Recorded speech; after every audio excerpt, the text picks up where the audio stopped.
right, so let's just kind of recap where we left off on Thursday. We were looking at the mitochondria. We were highlighting some major phases in cell respiration. And then we concluded with the electron transport chain. We kind of rushed through a little bit, so I want to go back and make sure we're okay or address any questions. And then we'll move on to chapter 4, dealing with transport mechanisms, tied into last week's lab experiment. So to recap for you, this image is representing just a tiny little microscopic section of a given mitochondria.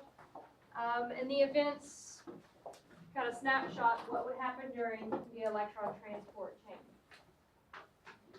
In order to drive the transport chain, though, we need to review some anatomy of a given mitochondria.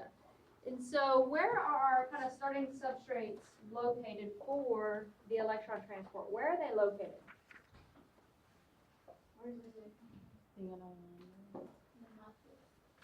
The starting stuff is in the matrix, and they're going to see something happen across that inner mitochondrial membrane. We're also going to create a gradient for hydrogen ions where? The matrix in the intermembrane space. So everything's kind of compartmentalized within the mitochondria for this electron transport chain. We also reiterated that the inner membrane has these various types of proteins. We didn't study the structure of them. We just said they're there. They're in the membrane. And some of them act as hydrogen ion pumps to establish that hydrogen ion gradient. We also identified that in order for them to pump the hydrogen ions into the intermembrane space, these proteins need to use what? What do they need to use to translocate those protons? Not to actually pump. Oxygen will be used at the very end. Not yet. Protein? The question, what do the proteins need? What do these protein carriers need to create that gradient?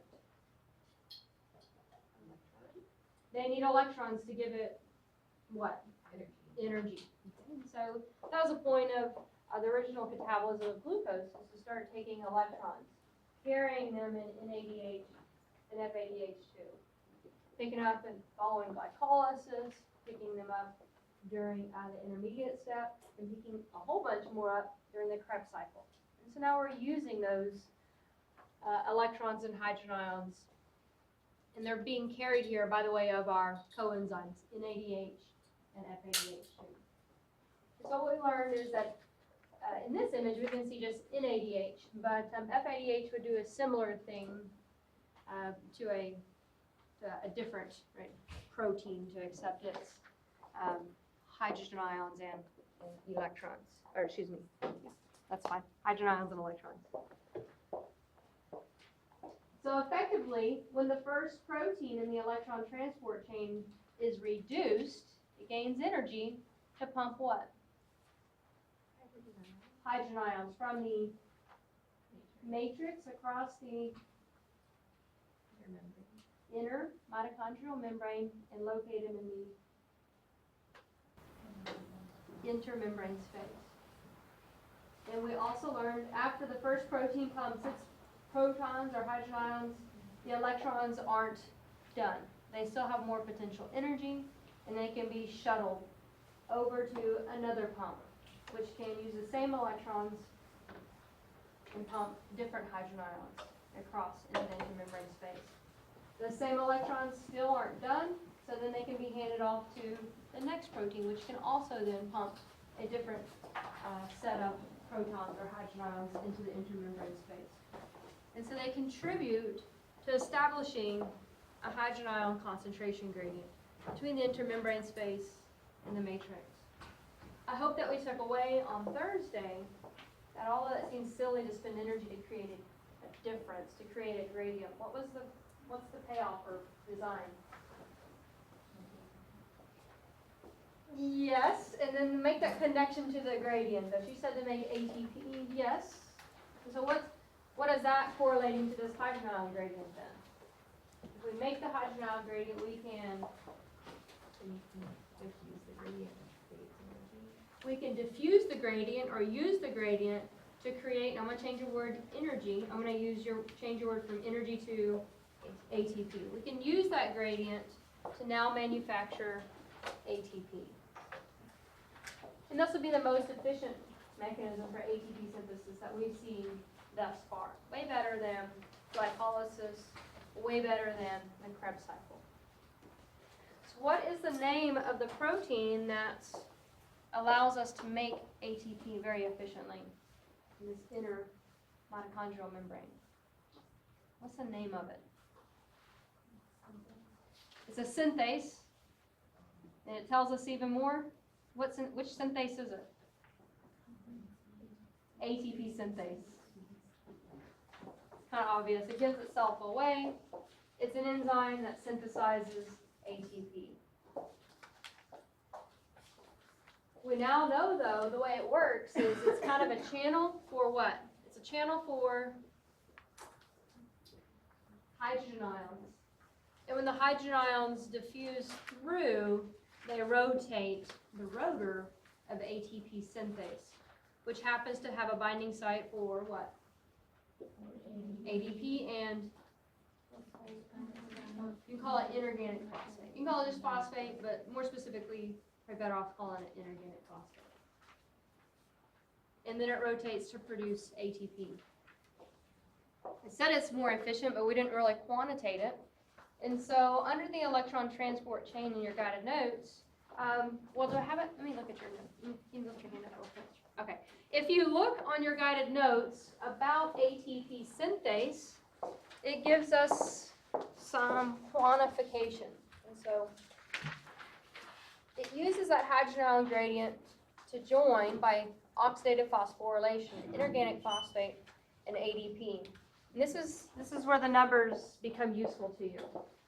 For every NADH, which we saw generated glycolysis, intermediate step in the Krebs cycle, each one of those can maximally produce up to 3 molecules of ATP. And then for every FADH2, we can get maximally 2 ATP. So how much FADH2 did we see produced during the Krebs cycle? How much FADH2? 6. 2.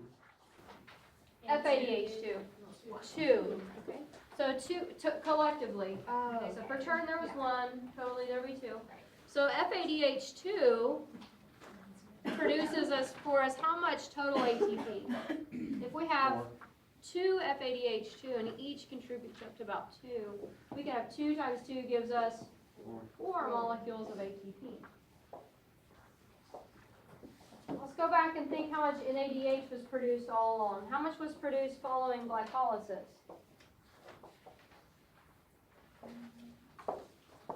All right, so following glycolysis, we had 2 following glycolysis. How much in the intermediate step? 2. How much collectively during the Krebs cycle? 6. All right, so I'm not missing anything. Very good. So I have 6 plus 4 is how much? 10 molecules of NADH. Each contribute up to how much ATP? 3. So following the electron transport chain, just using the NADH produced along the way, we can get up to how much? Up to 30 ATP just from NADH. And then we go in and throw in our FADH2. We said, how much? 4.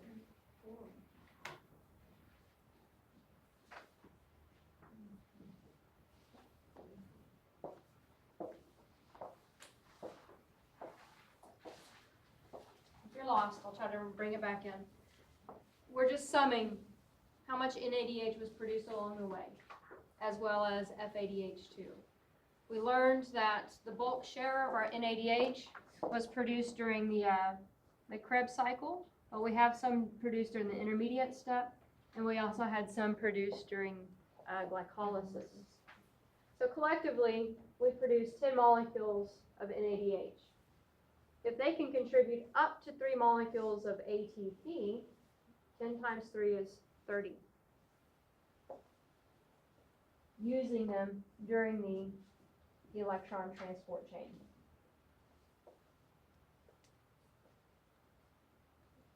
And then our FADH2, we had how many?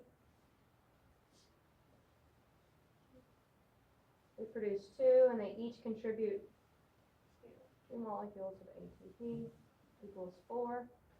And so if we look at the end of the electron transport chain, we can get up to about 30 molecules of ATP just from NADH, and another 4 from FADH2. And their contribution to the hydrogen ion gradient. So at the end of the electron transport chain, we could get maximally how much? About 34. That's less than that 28 that I showed the other day. Because this doesn't, notice I keep saying up to. Some people quantitate 2.5, 1.5 for NADH, FADH2. Also not accounted for is getting the NADH from glycolysis, its protons into the mitochondria. And then the ATP from the mitochondria out into the cytosol. So maximally, following the electron transport chain, we can make how much? Without, right, our gross production of ATP is probably no more than what? 34. But is it exactly 34? Probably not. It's probably going to be a little bit less. And especially if you start discounting all the transport across the mitochondrial membrane. Okay, so this ATP is then used to, is this like the electrons that provide the energy for the proteins? This ATP that is made is now used for whatever a cell needs. Okay. Mechanical work, chemical work, transport work, whatever that cell is designed to do. Okay. So it's now ATP. Okay. It's not freestanding electrons or freestanding hydrogen ions or something. It's adenosine triphosphate. Okay, so this is the ATP that, like ATP synthase Manufactures. Yes, this is the ATP that ATP synthase manufactures. Once it's made, we can do what with it? Use it. Chemical work, mechanical work, fill in the blank. So following the electron transport chain, 34, ATP is numerically a lot bigger than 2 following glycolysis, a lot bigger than 0 following the intermediate step, and a lot bigger than 2, the number of 2 following the Krebs cycle. But if you recall, we said we're going to do this procedurally so that we can be efficient. So the ATP synthase uses that hydrogen ion gradient established by NADH and FADH2 in the proteins, creating that intermembrane space matrix gradient, excuse me. If we were to look at it, I think I caught an animated GIF. This is upside down. I guess I could flip it. But on the top of the image would be the matrix. And then we have the inner membrane. And then here would be the intermembrane space. And so it's inverted from the previous image. This part is the rotor part. And inputting would be ADP and inorganic phosphate. They are physically joined together to produce for us what? ATP. It'd be nice if this image showed why that is rotating. Why is this rotating? The hydrogen ions would be flowing through it, just propelling that rotor. Make a little sense? Okay. Questions at this point? So maybe to better answer your question, Lizzie, is I think you were saying where the electrons go? Where did the electrons go? I didn't address it in this summary, but we talked about it on Thursday. Where did the electrons go? The electrons. Are shuttled to help transport hydrogen ions into the inner membrane space. Okay, so after they're shuttled from the proteins, what happens to them? They just back up and create a traffic jam? We let them sit there indefinitely. What happens to them?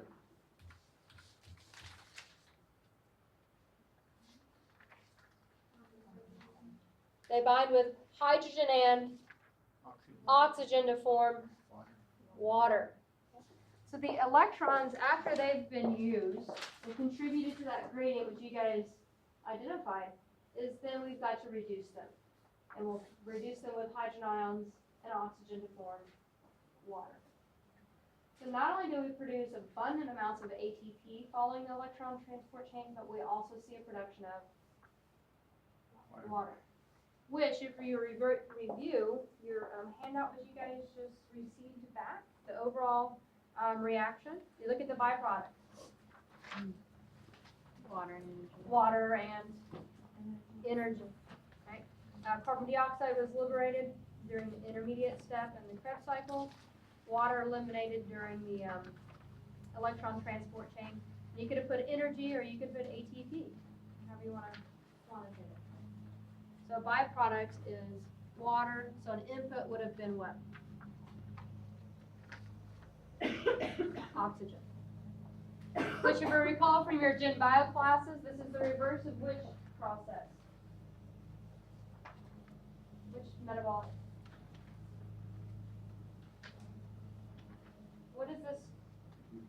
Glucose plus oxygen, releasing carbon dioxide and a sugar and energy. This reaction is the reverse of which? Right, so this. Are you saying it? Photosynthesis. So it's a reverse of photosynthesis, right? We are going to use oxygen and release which gas? Carbon dioxide. Do we make oxygen? We don't make it, we need to breathe, right, every moment to obtain it from the environment. All right, so the electrons, they don't just wait around, they get picked up by what? They get picked up by hydrogen and oxygen to form water. So that's a byproduct, but we also want to highlight the abundant production of ATP following the electron transport chain.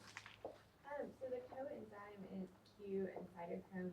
Are there just enzymes that help the electrons move Yes. from protein to protein? Yes, she had a question about these intermediate coenzymes and cytochrome. They will alternatively be reduced and oxidized. The reason I don't really highlight them is because they're more of a transfer and not a what? A channel. They're not a pump. They just pick up the electrons and then take them over here and then reduce it and oxidize it. Good question. So for this class, I won't hold you accountable for those. Okay. Additional questions?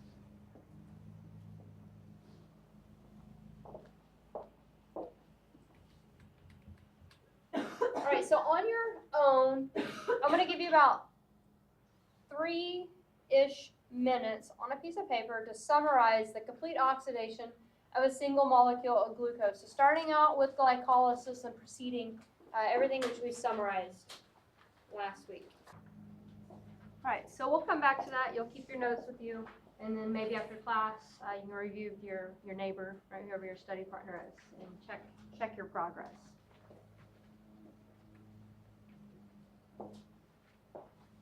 If we continue on with our chapter 3, right, guided notes, this next image, which is figure 3.24 in your textbook, is there to illustrate that we need more than sugar to power our bodies, which I think fundamentally you would know, right? What maybe you might find interesting, though, is whether you eat not only fatty acids or amino acids, right, from proteins, the lipids and etc., their byproducts, as you catabolize them, are going to enter somewhere in the pathways which we just studied. So, for example, protein catabolism, or amino acids, can enter and form what? Pyruvate, which can be transported in our mitochondria and then power the Krebs cycle. Our triglycerides, the glycerol head groups, can be used to produce, right, power which process? Glycolysis, so we can kind of see all the procedures. The fatty acids could enter as, catabolize and enter as acetyl-CoA, or even producing our coenzyme. So, So it doesn't necessarily have to start with glycolysis. it does not have to start with glycolysis. It does not, and that's why you see the about 34 molecules of ATP are made. Because we don't know exactly if you're working with just exactly glucose or fructose or, right, fill in the blank of your favorite sugar or a specific amino acid.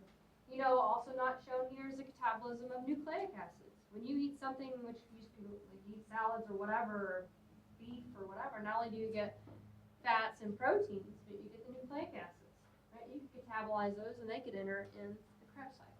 So, and even in the Krebs cycle, it doesn't have to start at acetyl-CoA. It may jump in at the end. And our ATP production would be less because we're producing fewer NADH. Maybe no FADH2, for example. Great question. So it doesn't always go down that narrow pathway. It may not feel narrow if you're talking about this for a week, but that really is a narrow mindset. Not everything enters exactly the same molecule or the same flow pathway, particular pathway. But this is here just to kind of open your eyes a little bit. We don't eat just sugar, we eat fats, and so their products can enter in Krebs cycle, they can enter in the electron transport chain, so can lipids and etc. We go through and look at some terminology. We contrasted catabolic versus anabolic types of reactions, but in review, catabolic reactions are those which break down and release energy, make a substance, a starting substance, smaller. And then by contrast, anabolic reactions make a substance larger, right, bigger than what it was. It requires energy, but it also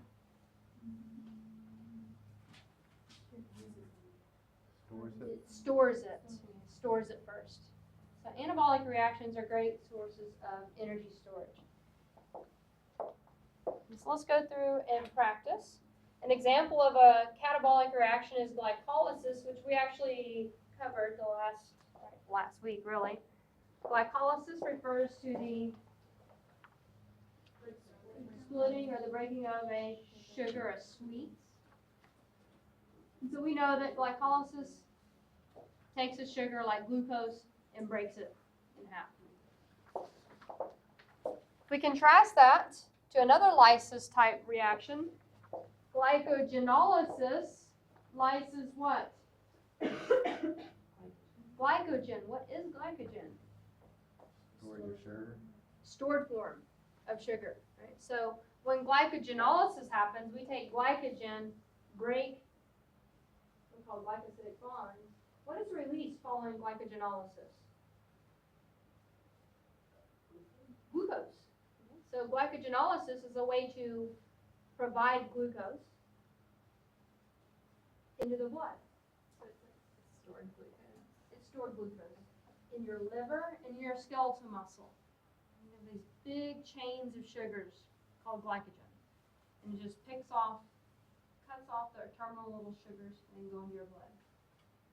So is glycogenolysis the same as glycolysis? No. Glycogenolysis breaks down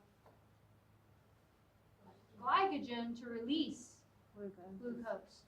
Glycolysis actually breaks the glucose sugar. So one provides the sugar into the blood, the other actually breaks it down within a cell.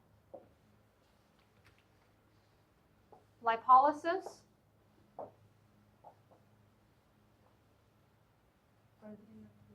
Splitting or breaking of our lipids.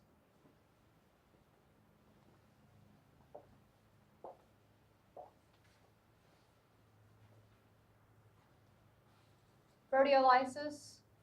Break down proteins. Breaking proteins to release Energy. amino acids,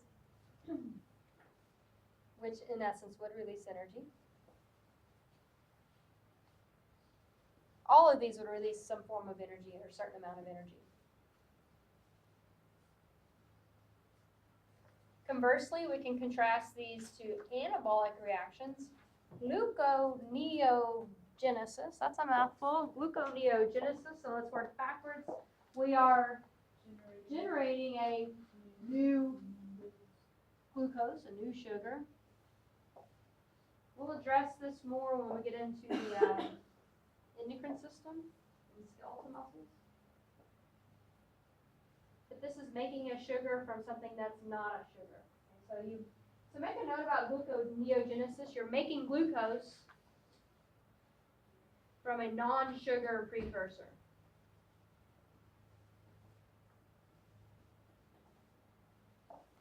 And gluconeogenesis is making a sugar from a non-sugar precursor. Hence the neo, the new.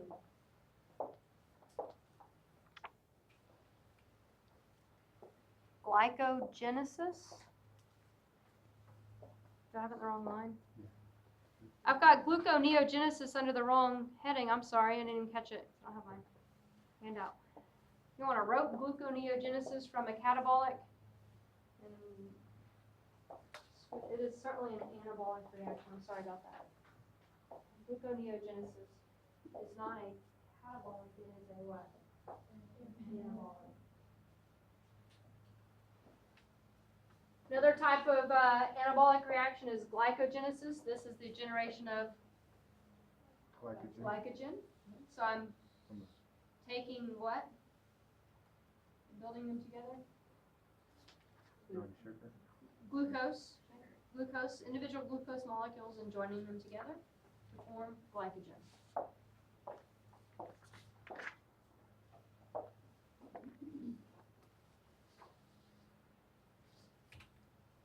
Lipogenesis is the formation of lipids. There's proteogenesis really isn't a common word. What word would we use for instead of proteogenesis?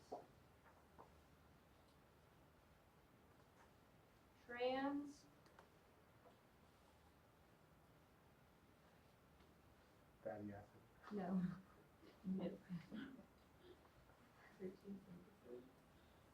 A word for protein synthesis that starts with translation. So that one doesn't fall into our cute little nomenclature, but translation is a synthesis of protein.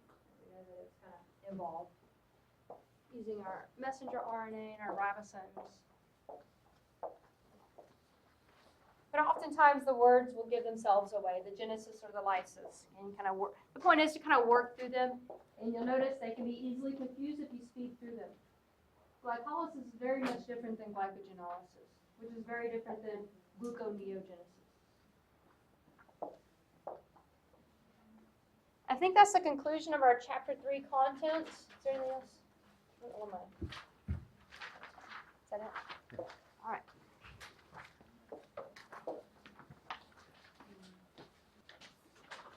All right, we're going to go ahead and get into chapter 4, which is directly related to the content which we studied in lab last week. So a lot of this, even though we haven't formally talked about it in class, we've certainly been applying it really for a couple of weeks now. We're dealing with the transport of particles across a membrane. We start out with our chapter objectives as usual. We're going to talk about these forces, including chemical, electrical, and electrochemical gradients, or I tend to use the word gradient, but you can also use the word force to imply the same kind of concept. We're looking at across a membrane. Usually we'll be talking about between the extracellular fluid and the intracellular fluid, but you could certainly apply it to any membrane like we saw in the mitochondria, in the intermembrane space in the matrix, right across that inner membrane. And so anytime there's a separation between two fluids across a membrane, we can look at these forces or gradients of particles. We're going to differentiate active and passive transport. We're going to talk about things that influence the rate of passive transport, again tying right into lab last week. And then also those factors which influence active transport, or the rates, Chapter objective number 4, the factors which affect the permeability of a membrane. We're going to look at the difference between a channel and a carrier.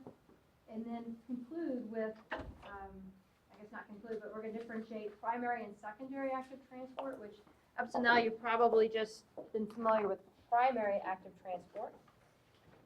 Then we'll conclude talking about osmosis and then different types of membrane transport, including exo and endocytosis. So we may or may not get objectives 7 and 8 covered, but I'd like to get as much chapter 7 covered today, so we can have some free time, if you will, on Thursday. Those are our goals. And showing a familiar image from earlier this semester, chapter 2, identifying the complexity of a given membrane. Okay, so we're tying everything, hopefully we're tying kind of the chapter 2 content together. Restating the role of the extracellular fluid, the intracellular fluid, and how the membrane isn't just permeable to anything. If something is bigger or smaller or a gradient, its transport across a membrane is going to be dependent upon the various types of transporters present or absent in a cell membrane. So a term to describe our membranes is that they are selectively permeable. What does that mean? Not everything can come through or cross the membrane. Some things can, some things can't. And maybe some things at a particular time may not, while at another time they may, right? So it's selective. You ever been selective in something? And we're selective about a lot of things, and so are membranes. They're there to regulate what enters and exits a particular cell or wherever a membrane is located. Okay, so they're selectively permeable. They establish gradients for different molecules across our membrane. So if you refer to table 4.1, which is given for you in your guided notes, on the far left are some different solutes, or you could say things, found between the two different fluids, including some ions like potassium, sodium, magnesium, calcium, chloride, bicarbonate, inorganic phosphate, amino acids, glucose, ATP, and just various proteins. If you look at the ratio of them, it's not identical. These solute particles are not an equivalent concentration between the outside and the inside of the cell. Most notably, look at potassium. Where do you find it in greater concentration? Inside of the cell. That's real important for where we're going in chapter 5 and 7 to understand how a nerve cell functions. Sodium, on the other hand, though, another positively charged cation, greater concentration in the extracellular fluid. Also directly important for how our nerve cells work and how our muscle cells work. So they're not equivalent. That means that they won't just simply diffuse randomly to reach equilibrium. Magnesium, almost twice as concentrated in which fluid? Extracellular fluid. And we see a lot of calcium where? Outside of the cell, right? We could keep going on and on, right? And it makes sense that inorganic phosphate is in high concentration inside of the cell because that's where we use it to phosphorylate ADP to form ATP. So the question is then, well, then if these differences exist and particles aren't just really truly reaching chemical equilibrium, how is this? And in essence, it's going to be related to those protein transporters embedded in different cell membranes.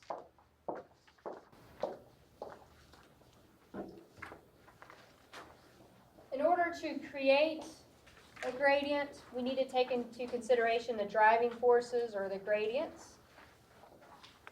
And these include a chemical concentration gradient. And up till now, we would have just said a concentration gradient. In lab last week, we said a concentration gradient. Remember when we looked at the normal versus the dilute aniline blue, right, scenario 1C? We saw a concentration difference. So chemicals will diffuse or move, take my word diffuse back. Molecules will move across a membrane dependent upon any concentration gradients or forces. That just means if there's more or less, right? So for example, potassium has a concentration gradient. So its chemical concentration gradient is where? We said, come back to the previous page. It's greatest in the intracellular fluid. So if we look at diffusion, it's probably going to want to diffuse to the extracellular fluid. And that would be just the chemical, just the quantitative, the millimolarity of something, if it's different across the membrane. We could also take into consideration, though, the electrical gradients. What does this have to do with?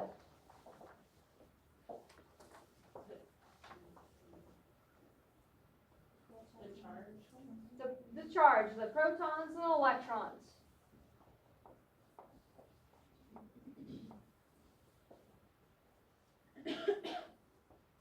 If something has an electrical gradient, thinking about charged particles are always attracted to which area? The oppositely charged area. So an electrical gradient, particles are going to want to, I'm going to just use the word move for right now, if that's okay, towards the more oppositely charged area. It's an opposite charge attraction.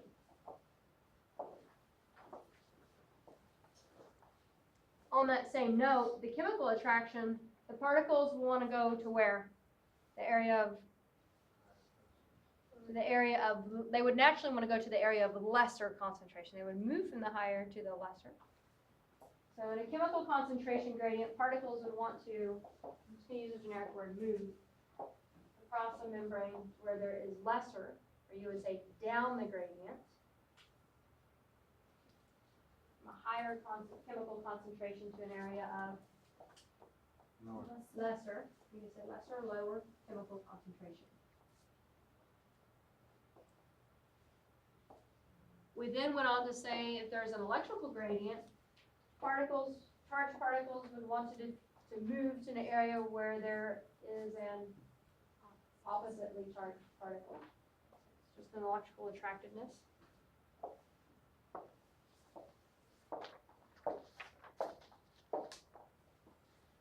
And then we can actually blend the two, and which is called an electrochemical gradient, which it takes into consideration each, not only just the chemical concentration, but also the charge of particles.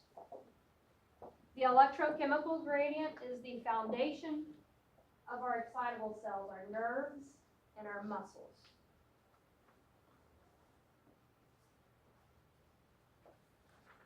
Oftentimes, when you're looking at an electrochemical gradient, the electrical gradient might be pulling a particle one way, while the chemical gradient would be pulling it the other way. So it's kind of almost has a push-pull on a particular particle.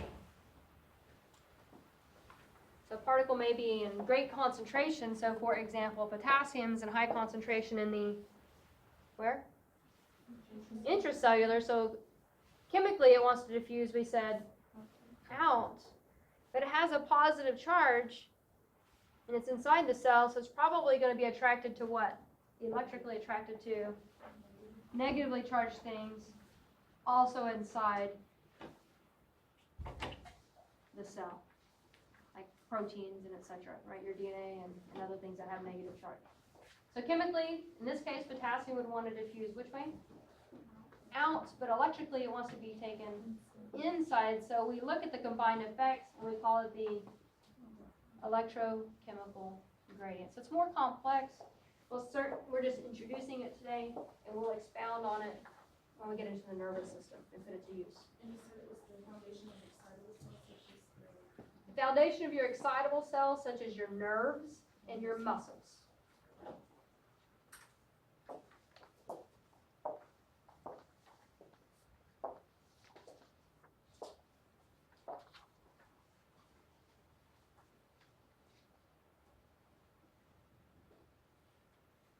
So if we're moving a molecule across the membrane, we need to look at its chemical gradient or its electrical gradient or the combination thereof, which we would call the electrochemical gradient. Furthermore, we also need to look at the type of transport mechanism which is being utilized. What kind of transport mechanisms are there? We have two categories that are shown here. We've reviewed them in the lab. We have passive and active membrane transport mechanisms. How might we define a passive transport mechanism? I guess with the gradient, like down it. It's going to go with, along, or down a gradient without the use of energy. Very good.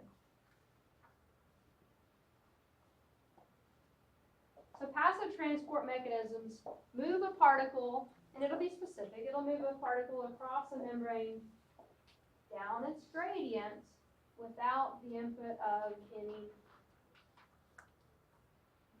energy.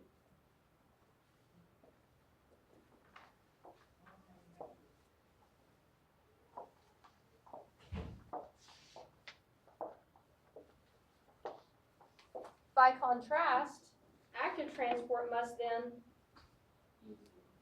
use energy to move a particle up, or you could say up, or you could say against its gradient, against the force.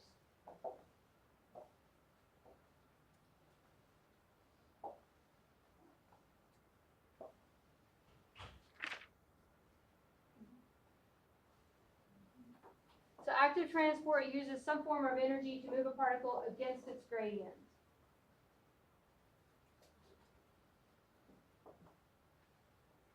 You may want to add an interesting side note about active transport is because it moves particles against its gradient, it actually creates gradients. Active transport can create a gradient, create a difference, put more of something on one side of the membrane than the other.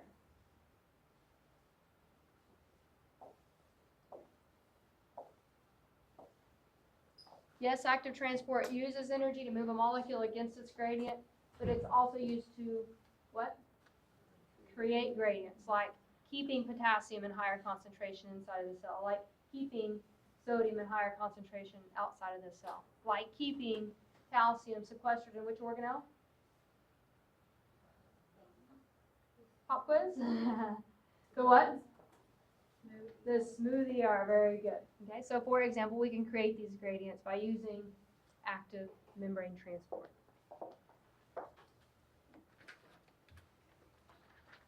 How about a simplified animation? I'm going to expect applause after this fancy animation, right? So in the background is representing a gradient. Okay, so the higher the peak, the more something is. The lower the peak, the less something is. And the something would be the blue sphere. And a cell membrane is represented in the red phospholipids. Passive transport, a particle is going to move across a membrane, which way? Down its concentration. It's just going to try to reach what? It's going to try to reach equilibrium. Whether or not it happens depends on, if there's active transport counteracting it. Where's my? That's the extent of my animation skills. All right, so passive transports, moving a particle across the membrane down its concentration gradient. We're going to further elaborate some subtypes in just a moment. By contrast, active transport will move a molecule which way? Against its gradient, up the gradients, right, against the force. And in order to move it, we're going to need energy, like ATP, which we just spent 2 days learning how to manufacture, right? You say, well, after it's made, after electron transport, what could it do? Well, it could power a pump, right, an active transporter. And so, for your viewing pleasure, I'll show this again. The pump is represented in the in the green thing, and the particle with the gradient exists. But if I specifically want to move it uphill, I need to power that with some potential energy and move it against the gradient. And it can establish a gradient. We're going to contrast two subtypes of active transport, if not today, definitely on Thursday. If we go through it and look at the subtypes of passive transport, to recall from lab, they include simple diffusion, facilitated diffusion, and osmosis.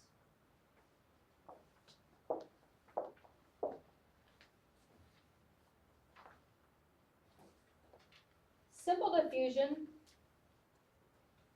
is going to move a particle. How can we classify simple diffusion? What type of particles might simply diffuse across a membrane? water can, but it's kind of odd. So let's pick a different model. Something that's very small, which water is, and also what? Lipid soluble. So you would call it what, Krista? Non-polar. So you're more small, like less than 100 Daltons, and more lipid soluble particles are most likely to simply diffuse across a membrane. Water can simply diffuse. It's one of those exceptions. Even though it's polar, it can because it's small enough. But anything else, for it to simply diffuse, it should be small and lipid soluble, or you could say non-polar. So like all our steroid hormones and your respiratory gases, like oxygen, carbon dioxide, can just diffuse across the membrane unhindered, just try to diffuse down their chemical, electrochemical gradients.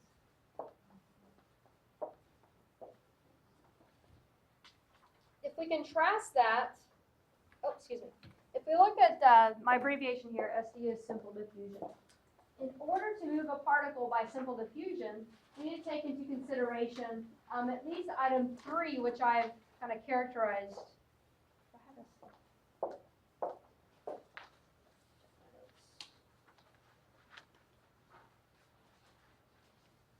If you flip ahead in your, it looks like I'm getting ahead of myself on your guided notes. So I'm going to come back to this image, okay? I'm going to go back and characterize. We characterize simple diffusion, right? Mm-hmm. And now let's characterize facilitated diffusion. So facilitated diffusion, a particle is still moving which way? Down its concentration gradient. But it may not be very small. It may not be very small, so it's bigger, right? Bigger than 100 Daltons. And or it may be polar. So particles that may need help or facilitation include larger particles, and maybe they are polar or fully charged, like your ions.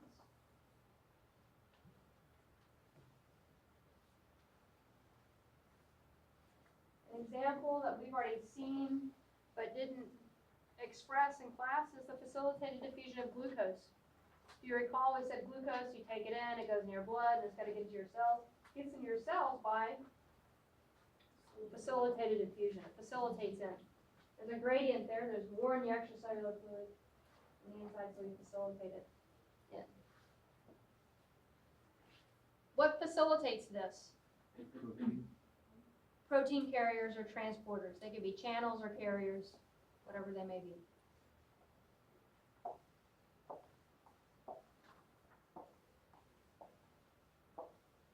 Nonetheless, the particles will be moving or diffusing down their concentration gradient.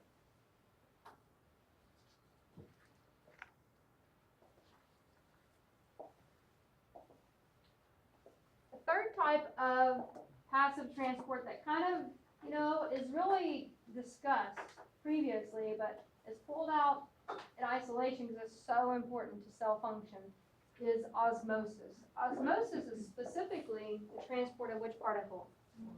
Water. Across the membrane, which way? From an area of concentration. And I shall throw in an important word, from an area of high what? Water concentration to an area of lesser water concentration.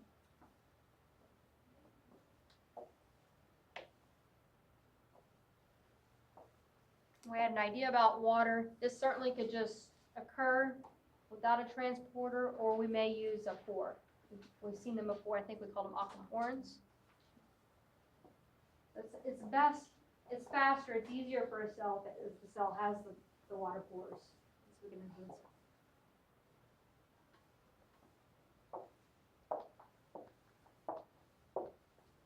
So simple diffusion is just any particle without being specific. Particle moving diffusing across a membrane unaided, and it's usually small and lipid soluble, trying to reach equilibrium. By contrast, Those particles which may be fully charged or polar or large can diffuse into a membrane, or excuse me, across a membrane by facilitated diffusion using a transporter. And the third type of passive transport, which we'll study, is osmosis, the simple diffusion of water across a cell membrane. We'll introduce them now, and then we'll kind of pick them apart next.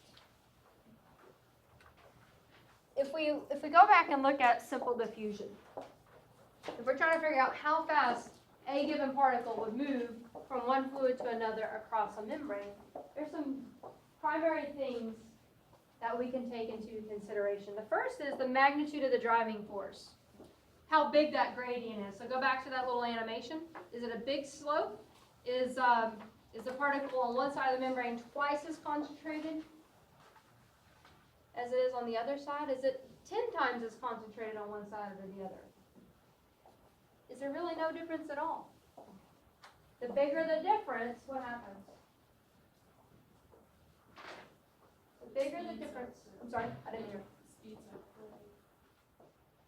It speeds up the rate of diffusion. The bigger the degree of the gradient, the bigger the magnitude, the bigger the electrical gradient, the bigger the chemical gradient, the greater the electrochemical gradient, the particle is going to diffuse, but as we increase it, we said the rate will go up faster.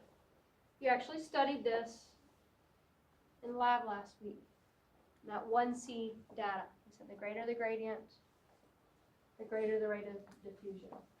So what word did we use? We said the effect is very, the relationship is direct. It's direct. Concentration gradient goes up, rate is going to go up. So the relationship is direct.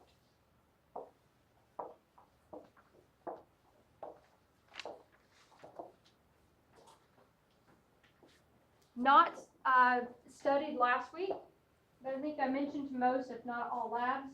I can also enhance the rate of simple diffusion if I just have more of a membrane surface area exposed. So the greater the surface area exposed, the rate of diffusion goes. If I have more surface area for something to move across, the rate of diffusion should actually go up. Okay? So the relationship is what? Direct. Which is why you'll see a lot of cells like in your digestive system fold to increase surface area. So we can absorb, but a lot, real fast. That's why you see so much surface area in your alveoli.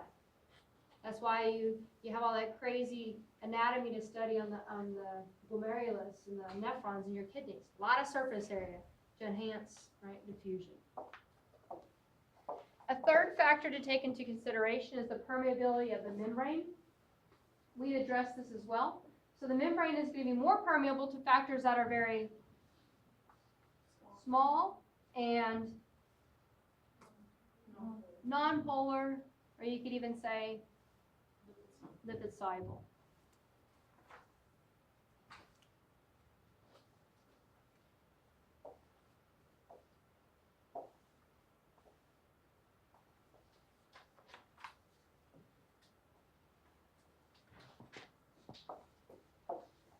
So it's not so simple is what we're learning.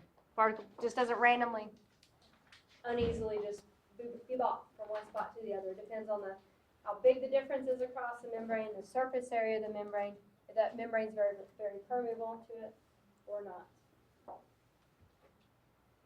So we had identified, is this in your notes? The lipid solubility, we identified the size of the particles, so we said things that are much more small. I did not address the next two items though. We can also take into consideration membrane is going to be more permeable if the temperature goes up. So that influences how fluid a membrane is or is not. As well, how thick a membrane is. Some lipids have longer tails, making the membrane thicker. So what happens to the rate of simple diffusion if the membrane becomes thicker? It's going to slow down because the distance just increases. So the thickness is indirect to the rate of diffusion.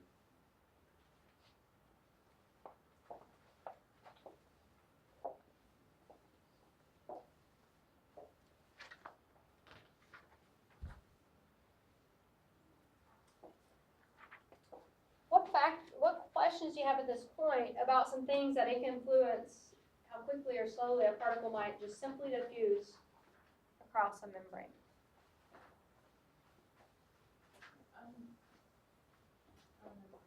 The density would fall into size, right? The density? Would fall into size and shape. Yes. The density of a molecule would otherwise be, say, the size. The shape is implied in there as well. Very good. Additional questions? So in summary, a particle that's going to simply diffuse is probably small. It's probably lipid soluble. There's got to be a gradient driving it across a membrane. We've got to take into consideration how much of the area of the membrane is exposed, how long the tails are, etc. But the point is, it'll diffuse across. It'll just simply diffuse. And thank you. It'll kind of melt into the membrane, if you will. It'll just diffuse across it. By contrast, if we look at facilitated diffusion, we can still take into consideration the magnitude of the driving force, the concentration gradient. That's still important. If there's a bunch on one side of the membrane and not on the other, right? So that how the degree of the gradient is directly related to facilitated diffusion.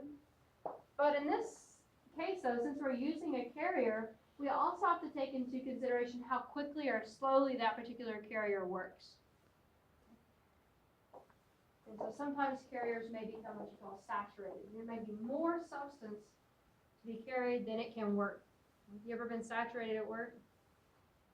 You're a waitress or whatever, you got more clients than you have tables to sit at, for example, right? You can only do so much. And so we've got to take into consideration how quickly the transporters function. Even though the gradient is there, right? How quickly or slowly are they working? And then item number 3, just the sheer number of the transporters. Maybe they work fast, maybe there's a good gradient, but maybe there's just not enough of them in there. And so that's going to directly influence. If we have fewer transporters, the rate of diffusion would go down. If we have more, the rate of diffusion should go up. So when you say that the carriers become saturated, does that mean they slow down because they have so much more solute? They won't slow down. What it means is they're just working at maximal capacity, physical capacity. A transporter, its rate is going to be constant. Like how it works is constant. How often it works is dependent upon what's available in the gradient. So we can't change the transporter itself. I'm trying to think of a visual of a constant something that would, it's making me a real life example that I can think of something's constantly moving. It'd be like your car. Let's say your car only traveled at a fixed rate of 60 miles an hour. It didn't go 59, it didn't go 58 or 61, whatever. It travels a fixed rate of maybe a bus would be better. I don't know. But a carrier, right? So it could be a train, right? It's only going to travel at 60 miles an hour. It's constantly traveling or conducting at 60 miles an hour. No matter if there's 24 seats, no matter whether 24 seats are filled or one seat is filled, it's going to travel at 60 miles an hour.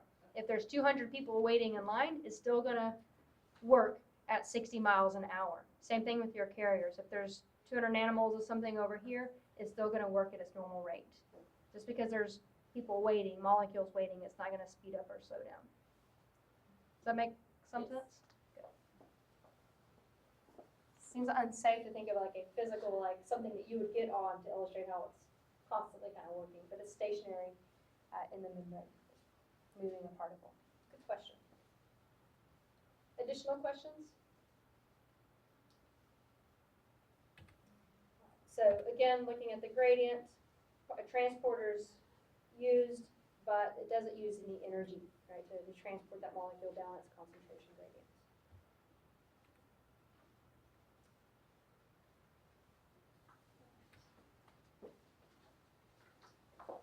If we look at facilitated diffusion, got a kind of a side note about it, in that it is utilized often for the transport of our ions, like we saw in the example earlier, like